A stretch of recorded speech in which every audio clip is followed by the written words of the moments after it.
Om Swastiastu, semangat pagi anak-anak yang sangat aku sayangi. Semoga kalian selalu sehat dan tetap bersemangat.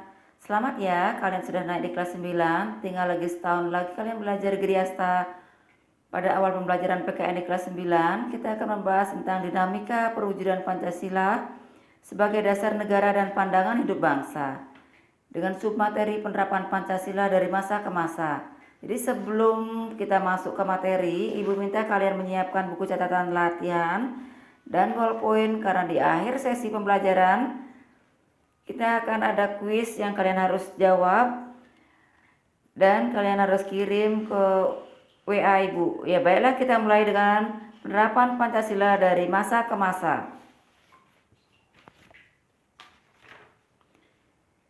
Kedudukan Pancasila sebagai dasar negara dan pandangan hidup bangsa telah disepakati oleh seluruh bangsa Indonesia. Akan tetapi, dalam perwujudannya banyak sekali mengalami pasang surut. Bahkan sejarah bangsa kita telah mencatat bahwa pernah ada upaya untuk mengganti Pancasila. Upaya ini dapat digagalkan oleh bangsa Indonesia sendiri. Meskipun demikian, tidak berarti ancaman terhadap Pancasila sebagai dasar negara sudah berakhir.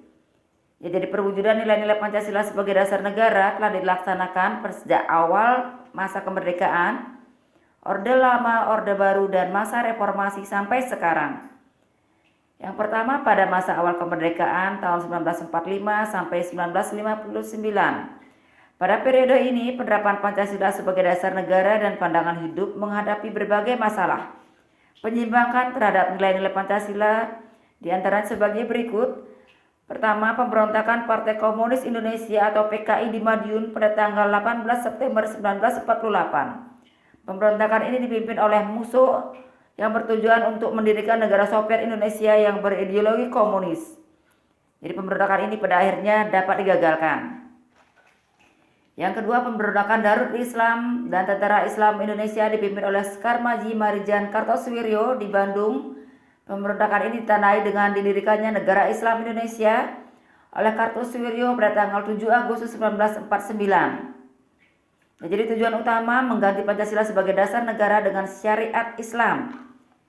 Upaya penumpasan pemberontakan ini juga bisa dipadamkan meskipun memakan waktu yang cukup lama. Kartosuwiryo bersama para pengikutnya baru bisa ditangkap pada tanggal 4 Juni 1962. Ketiga, pemberontakan Republik Maluku Selatan atau RMS yang dipimpin oleh Christian Robert Stephen Somokil yang bertujuan untuk membentuk negara sendiri yang didirikan tanggal 25 April 1950. RMS di Ambon dikalahkan oleh militer Indonesia pada bulan November 1950, kemudian mendirikan pemerintahan dalam pengasingan di Belanda pada tahun 1966. Yang keempat, Pemerintah Revolusioner Republik Indonesia atau PRRI atau Perjuangan Rakyat Semesta yang dipimpin oleh Syarifuddin Prawira Negara dan Vences Simual pada tahun 1957-1958 di Sumatera dan Sulawesi. Ya, jadi gerakan ini sebenarnya untuk koreksi karena pemerintah pusat dianggap telah melanggar undang-undang pemerintahan yang sangat sentralis sehingga pembangunan daerah menjadi terabaikan, yang menimbulkan ketidakadilan dan pembangunan. Oleh karena itu ada inisiatif untuk memperbaiki pemerintahan ketika itu. Yang kelima, Angkatan Perang Ratu Adil atau APRA yang dipimpin oleh Raymond Westerling pada tanggal 15 Januari 1949. Westerling bersekongkol dengan Sultan Hamid II berusaha mempertahankan negara federasi yang dibentuk Belanda untuk melawan Negara Kesatuan Republik Indonesia yang dipimpin oleh Soekarno-Hatta. Namun kudeta yang dilancarkan Westerling mengalami kegagalan sehingga dia terpaksa melarikan diri ke Singapura.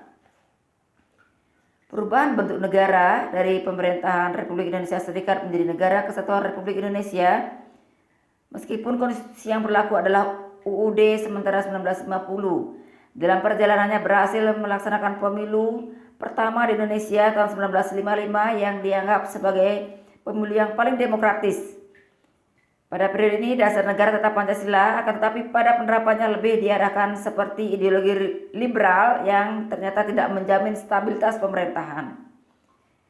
Yang kedua, masa Orde Lama tahun 1959 sampai 1988. Periode ini dikenal sebagai periode demokrasi terpimpin yaitu merupakan sebuah sistem demokrasi yang seluruh keputusan dan pemikiran dalam pemerintahan negara berpusat pada pemimpin negara.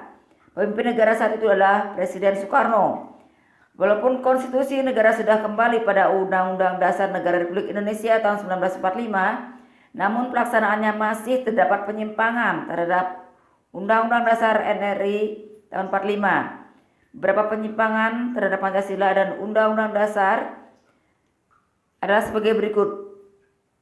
Pertama, Presiden Soekarno ditetapkan sebagai presiden seumur hidup. Kedua, Presiden mengeluarkan penetapan Presiden tanggal 5 Maret 1960 yang membubarkan DPR hasil pemilu 1955. Presiden membentuk MPRS yang anggotanya terdiri dari anggota DPR GR, utusan daerah dan utusan golongan yang semuanya diangkat oleh Presiden. Pada periode ini terjadi pemberontakan PKI tanggal 30 September 1965 yang dipimpin oleh Dinar Nusantara Aidit yang bertujuan untuk menjadikan negara Indonesia menjadi negara komunis yang berkiblat ke negara Uni Soviet serta menggantikan Pancasila dengan paham komunis. Pemberontakan ini dapat digagalkan. Kemudian pada masa Orde Baru. Pada masa Orde Baru dimulai setelah masa transisi yang singkat yaitu tahun 66 sampai 1968 ketika Jenderal Soeharto dipilih menjadi Presiden Republik Indonesia. Era tersebut kemudian dikenal dengan istilah Orde Baru dengan konsep demokrasi Pancasila dengan visi utama yaitu melaksanakan Pancasila dan Undang-Undang Dasar Negara Republik Indonesia secara murni dan konsekuen.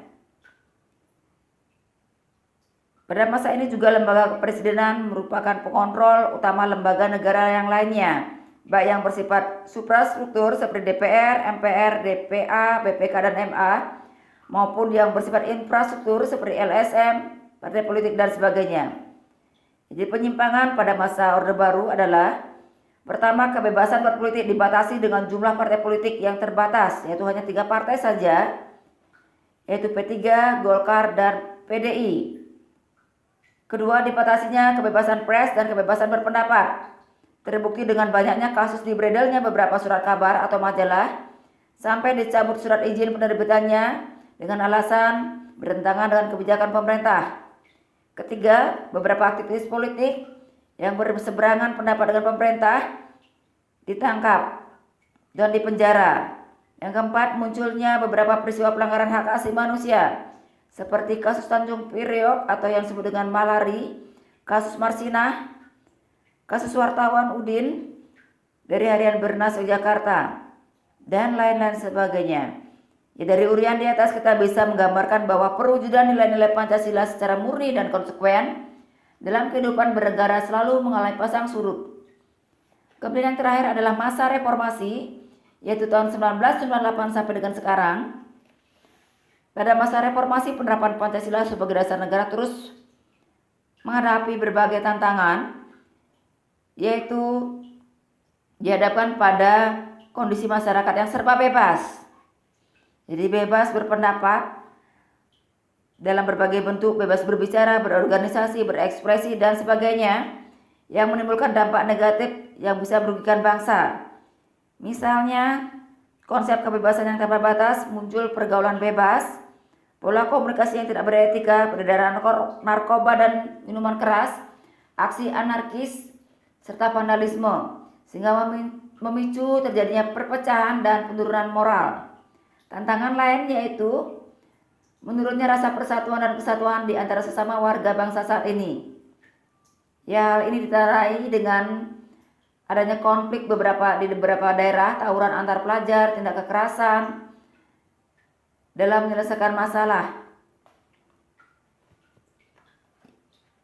Ya, jadi tantangan tersebut dihadapkan pada perkembangan dunia yang sangat cepat dan mendasar akhir-akhir ini.